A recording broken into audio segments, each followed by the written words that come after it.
Bom dia! Hoje nós vamos apresentar a Guerra dos Farrapos. Os principais participantes da Guerra dos Farrapos foram Bento Gonçalves, Giuseppe Garibaldi, Luiz Álvares de Lima e Silva, o Duque de Caxias, e Antônio Neto. O contexto da revolta farroupilha foi o período regencial, compreendido entre a abdicação de Dom Pedro I e a maioridade proclamada de seu filho Dom Pedro II. Pedro tinha apenas 5 anos quando seu pai renunciou, não podendo assumir o governo, que seria então dirigido por uma regência integrada por 3 representantes. Durante essa década, sucederam-se 4 regências, e foi um importante período da história brasileira, onde ocorreram uma série de rebeliões localizadas, entre elas a Guerra dos Farrapos. Diferentemente de outras províncias, cuja produção de gêneros primários se voltava para o mercado externo, o Rio Grande do Sul produzia principalmente para o mercado interno. Seus principais produtos eram o charque, a carne seca, e o couro. As charqueadas forneciam alimento até mesmo para os escravos de Minas Gerais, abastecendo a atividade mineradora da região. Instalou-se nas Províncias Unidas do Rio da Prata uma forte indústria desse mesmo alimento, que fez com que o charque rio-grandense passasse, então, a ter preço maior do que o produto que vinha da Argentina e do Uruguai. O início da guerra. A Guerra dos Farrapos ocorreu no Rio Grande do Sul, governado pela regente Feijó, e foi a maior e mais longa das rebeliões da época. Foi gerada pelo descontentamento político, durou por uma década, de 1835 a 1845. Farrapos eram todos aqueles que se revoltaram contra o governo imperial. Em 1835, os rebeldes liberais, liderados por Bento Gonçalves da Silva, apossaram-se de Porto Alegre, fazendo com que as forças imperiais fossem obrigadas a deixarem a região. Após terem seu líder Bento Gonçalves capturado e preso durante um confronto ocorrido na ilha de Fanfa, no rio Jacuí, os liberais não se deixaram abater e, sob nova liderança de Antônio Neto, obtiveram outras vitórias.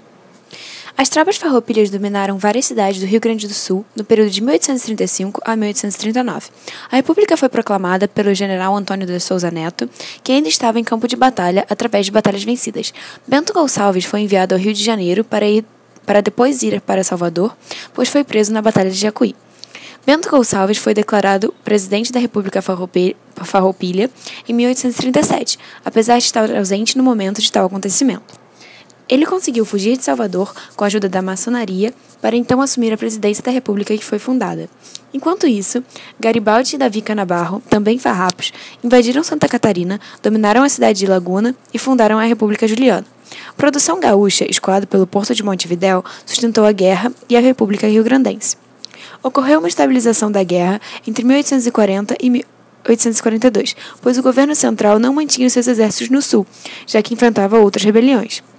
A decadência farroupilha foi registrada em 1834, porque o governo imperial pôde se concentrar apenas no sul do país após acabar com outras revoltas do período. No ano de 1842, o governo nomeou Luiz Álvares de Lima e Silva, o Duque de Caxias, para colocar fim ao conflito. Após 3 anos de batalha e várias derrotas, os farrapos tiveram que aceitar a paz proposta por Duque de Caxias. A paz foi proposta através do Tratado de Poncho Verde, que oficializava o final da guerra. Quem assinou foi um comandante das forças farroupilhas chamado Davi Canabarro e o Barão de Caxias. Nesse tratado constava que as dívidas do governo republicano seriam pagas pelo Império.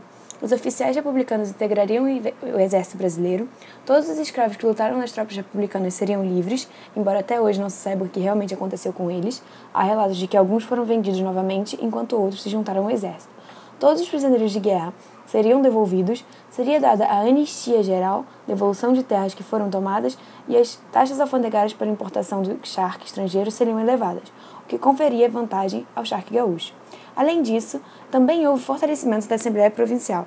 Visando acabar com os conflitos de vez, o Império acabou por aceitar tais condições. O conflito trouxe inúmeras consequências, entre elas podemos citar a interrupção na imigração colonial, redução populacional, já que muitos moradores abandonaram suas casas e ranchos, além de quase 48 mil pessoas mortas e danos à economia do Rio Grande do Sul, que ficou travada e só começou a voltar ao normal mais tarde com o final da guerra.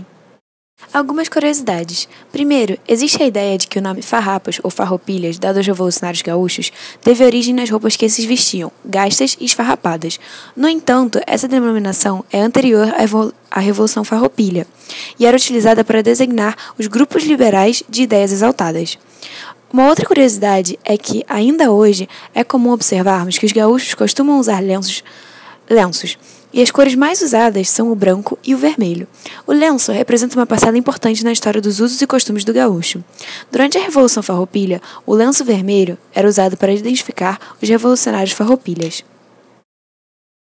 Essas foram as nossas fontes e muito obrigada por assistir ao nosso trabalho.